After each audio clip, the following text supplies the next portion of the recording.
The rain fell in sheets, as if the heavens were trying to wash away the city's sins in a single stroke, along with the sinners themselves. Raindrops shattered against tiled roofs with a crack, cascading from the eaves and exploding beneath heavy boots. Hold the line. The hunters moved in a chain, silent, synchronized. Their boots struck the puddles with a heavy rhythm, echoing like a strange, foreign heartbeat. Kenshin led the way. He paused at a crossroads, listening. The wind battered wet signboards. Somewhere, a door creaked. A shadow darted through the alleyway, perhaps a cat, perhaps a rat, but Kenshin's hand instinctively found the hilt of his sword. Again, the third night in a row, another victim, missing a liver. And not a single trace. Kenshin raised his hand, 2 sharp gestures with his fingers, and the squad behind him vanished into the dark alleys like smoke. He was alone. The alley greeted him with the smell of wet rot. Kenshin took a step, then another, and sharply turned the corner. He slammed into a figure rushing out of the darkness. They both crashed onto the wet cobblestones. A woven basket hit the stone and flipped over. Ordinary red apples rolled across the pavement, bouncing as they went. A girl, an old cloak, hood pulled down to her very nose. She was trembling, whether from cold or from terror. Easy. I'm not here. Get up and go, quickly. The girl pressed her palm into the mud to push herself up. The sleeve of her cloak rode up, revealing a slender wrist, and there, just above the elbow, a dark stain blossomed on the fabric. Fresh, thick blood. Too much for an accidental scratch. Kenshin froze. That isn't her blood. She moves too lightly for a wounded woman. She caught his gaze. Her body reacted instantly, snapping like a released bowstring. She sprang up with unnatural, inhuman speed. Stop! Kenshin tore after her. Empty. The street was absolutely empty, save for the rain washing away the tracks. But at the end of the alley, a black silhouette against a gray background, stood an old, abandoned temple.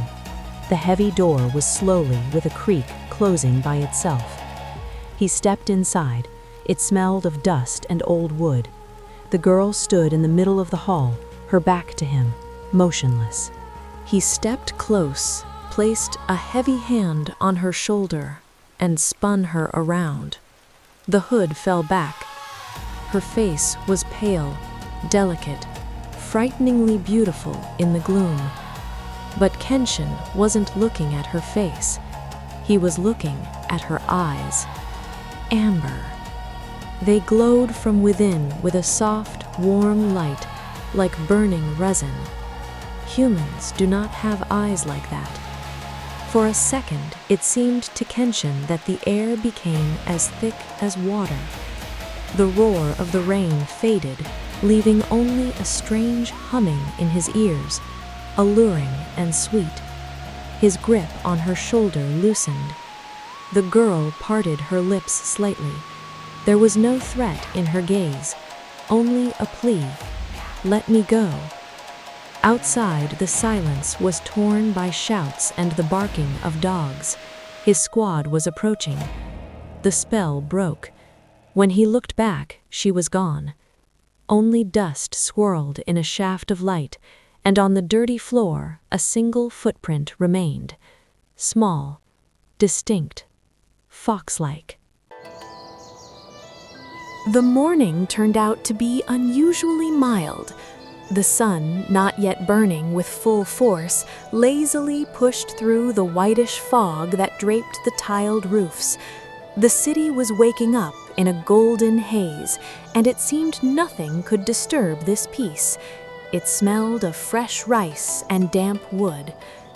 Kenshin walked through the market crowd with a slow, confident stride.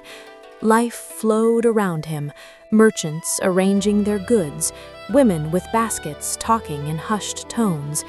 But in this cozy morning hum, anxious notes slipped through now and then. Did you hear? They say they saw someone last night. A man, or a shadow, moved so fast the human eye couldn't catch it. Nonsense. The old folks say the girl is to blame for everything. Look for the woman, I tell you. Trouble came in a skirt. Kenshin let these conversations flow past him, allowing them to drift in the background while he immersed himself in memories of the previous night. That girl with the basket of apples. Too many inconsistencies. What was she doing alone at such an hour? An innocent walk? Hardly. And the blood. There was too much blood for a scratch. If she had such a deep wound, she wouldn't have been able to run so easily. She would have paled, stumbled, but she moved smoothly and quickly. That means the blood wasn't hers.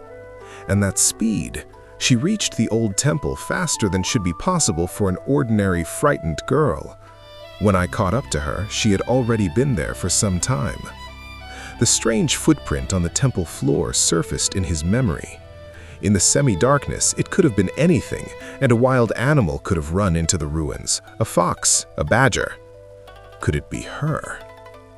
If she is indeed the night predator killing people, why did she act so strangely? She had the perfect opportunity to attack. I was exposed, confused. Instead, she ran, as if she feared me more than death itself.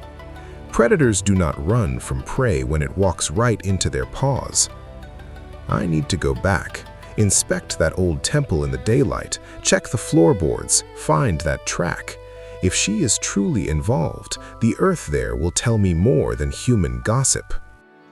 At the other end of the city, the morning was deceptively gentle. In a small rented room, it smelled of sun-warmed tatami and freshly brewed tea. Soft, scattered light poured through the paper shoji screens, dust motes dancing lazily in the beams. Akane sat at a low table, her palms cupping a hot clay cup.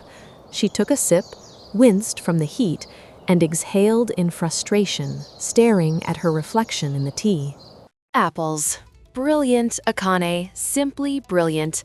Night, pouring rain, pitch black, and you're out walking with a basket of apples. The very picture of naturalness. Yesterday, I walked on the very edge. That hunter, he turned out to be far faster and more dangerous than he looked. His grip on my shoulder was iron, yet strangely cautious.